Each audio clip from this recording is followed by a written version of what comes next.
Agree on this one, Geraldo, because you're going to agree with what Governor Palin said, that when you have a pet newspaper out there for you, what do you expect? Well, it's all pet newspapers. And as Obama acknowledged, she said, oh, I don't expect Geraldo to come, or not Geraldo. Really? Freudian slip right off the bat. I don't expect Hannity to come around and say, oh, he's my guy. Well, is that what he wants from the media? Yes, that is what he expects.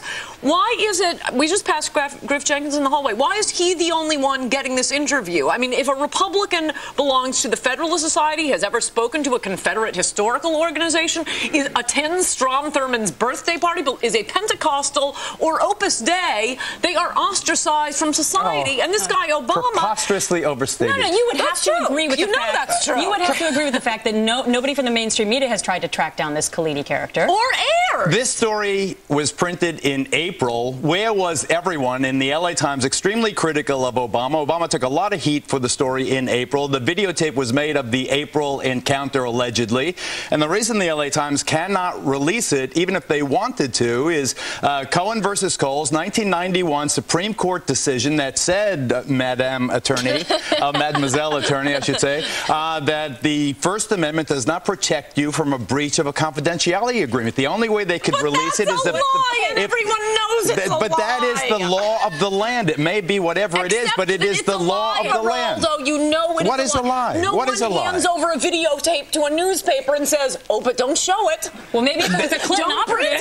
Maybe if it was a Clinton operative. Oh, you're saying that the LA Times is lying about the existence of a confidentiality agreement? Everyone knows that. Please, I can't. How can you debate an allegation like that? That is, you're saying that the Los Angeles Times, owned by the Tribune Company, which is historically a Republican company, is making up a story about a confidentiality agreement? The media is liberal because there's some CEO allegedly a Republican. This is a non-starter. This is a distraction. John McCain can only win by concentrating on the economy.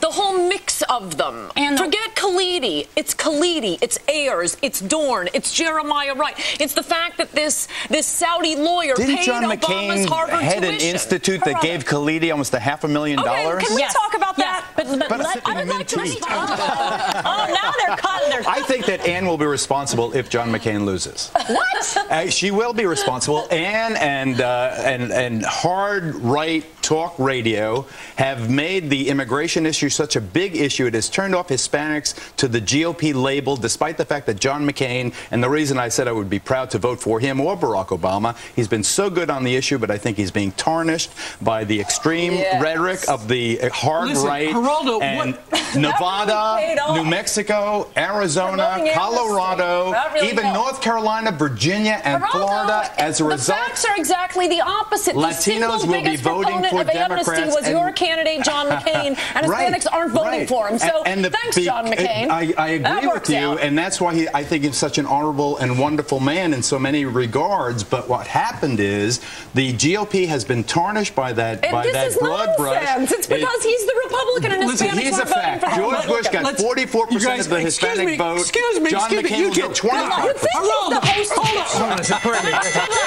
This is not going to work. No, just go over. I'm going to have to sit between the two of you if I'm going to want to get anything in. All right, forget about partisan radio.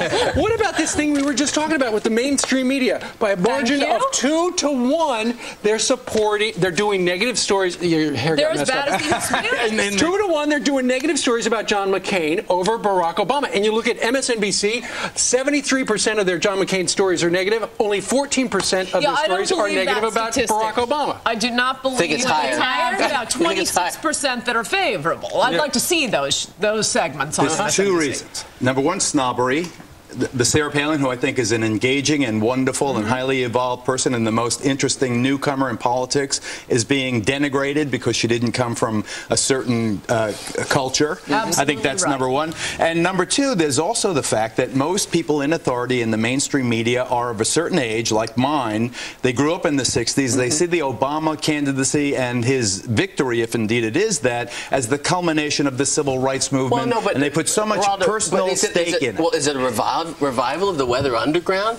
Are we trying to relive the SDS and the Young Lords? You walked away from the Young Lords. Peter, I think that you make a statement for dramatic effect, but I think there's a lot of truth to it. I think that there is this is the evolution of what happened in the 60s. Everyone went hard left. They evolved. They became middle class and prosperous, and then drifted toward the more conservative aspects of life. Now they look back on the nostalgia of their youth and they say Barack Obama is the fulfillment of all the dreams we had in the 60s. Did Barack Obama watch the big chill over and over and over again? He's trying to long for a past that he never had. But we're talking about a guy, by his own admission, that had associations with several terrorists.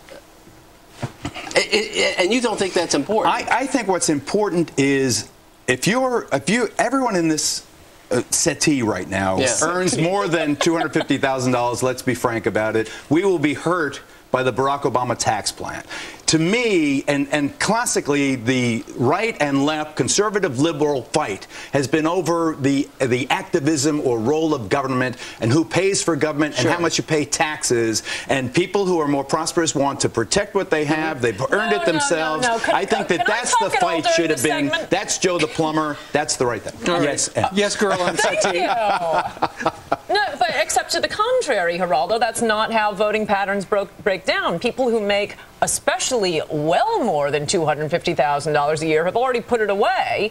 It's people like Joe the plumber and Tito the builder who want the opportunity and want freedom and reject this socialist plan that Obama has. It's the very rich that don't care about taxes. What does it matter if you make over $1 million a year? They care about the death tax. They care about capital gains tax. No, they have very fancy lawyers who can deal with the death tax. No.